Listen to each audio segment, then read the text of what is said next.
Sleeping Dogs is one of the most underrated open-world games of the 2010s.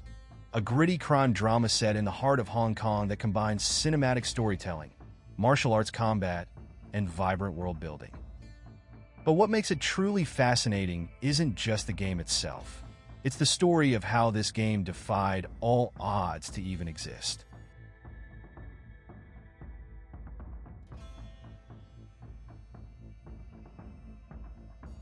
Development for Sleeping Dogs began in 2008 under the name True Crime, Hong Kong. Activision hoped to reboot the True Crime franchise by moving to a new city and introducing a deeper narrative. But as development progressed, ambition turned into a burden. United Front Games, the developers, struggled to manage the game's massive scope, from its intricate melee combat to its densely packed open world.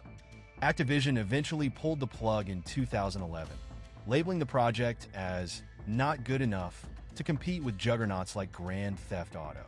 Years of hard work seemingly wasted. Enter Square Enix, who saw the potential Activision didn't. They acquired the rights, rebranded it as Sleeping Dogs, and gave United Front a second chance.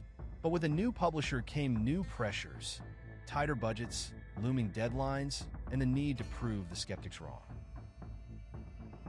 So, what makes Sleeping Dogs stand out? For one, its setting. The game offers a stunning recreation of Hong Kong. From neon-lit night markets to high-speed chases through crowded streets. It's a world that feels alive, rich with culture, language, and atmosphere. Then there's the combat. Inspired by martial arts films, Sleeping Dogs delivers a visceral melee system where the environment is your greatest weapon. Throw an enemy into a furnace? Slam someone into a phone booth? No problem. But what ties it all together is Wei Shin's story, a deeply personal tale of identity, loyalty, and the moral gray area between being a cop and a Triad member. Wei isn't just a one-note protagonist. He's a man torn between two worlds.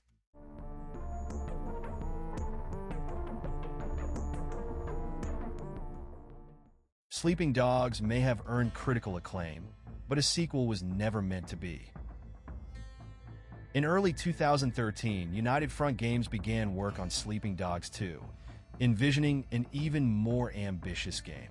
Set in China's Pearl River megacity, it would have featured branching storylines, a massively single-player system where players' choices affected others' games, and even second-screen integration through mobile devices. Despite these bold ideas, the game was canceled later that year, partly due to Square Enix prioritizing other projects like Tomb Raider and Hitman. The struggles didn't end there. United Front Games faced significant challenges during the development of the original Sleeping Dogs, leaving many team members burned out. The studio ultimately closed its doors in 2016, leaving fans to dream about what could have been. While Sleeping Dogs 2 was never released, we did get some screenshots of early concepts the team was working on and considering for the sequel. If you're interested in reading more on this, I linked a couple articles in the description below.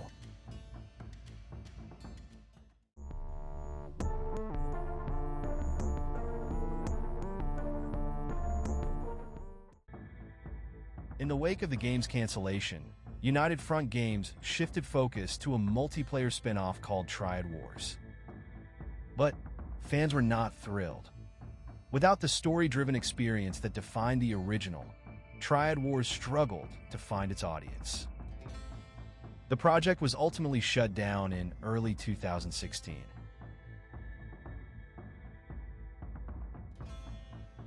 Despite its turbulent history, Sleeping Dogs remains a beloved gem in gaming. Its impact lives on, inspiring fans to this day. From its nuanced characters to its richly detailed world, the game showed what was possible when developers took risks and poured their hearts into a project, something that seems pretty rare these days.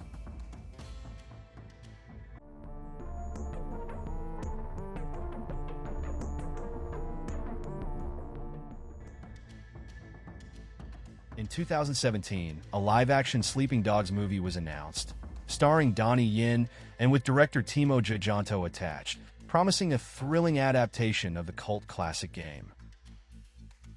However, by 2018, updates went silent, and in 2025, Yen confirmed the project was canceled despite his personal investment and efforts.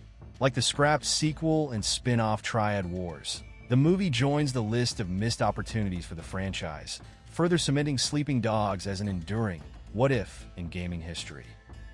Thanks for watching this brief retrospective on Sleeping Dogs. If you enjoyed it, please be sure to like this video, subscribe to the channel, and share your favorite moments from the game in the comments. Who knows? Maybe one day, we'll see another chapter in Wei Shen's journey. What would you want to see in a future game? Let me know in the comments. Until then, stay tuned for more retrospectives and in-depth looks at the games that shaped us. Let me know what games you'd like me to cover next.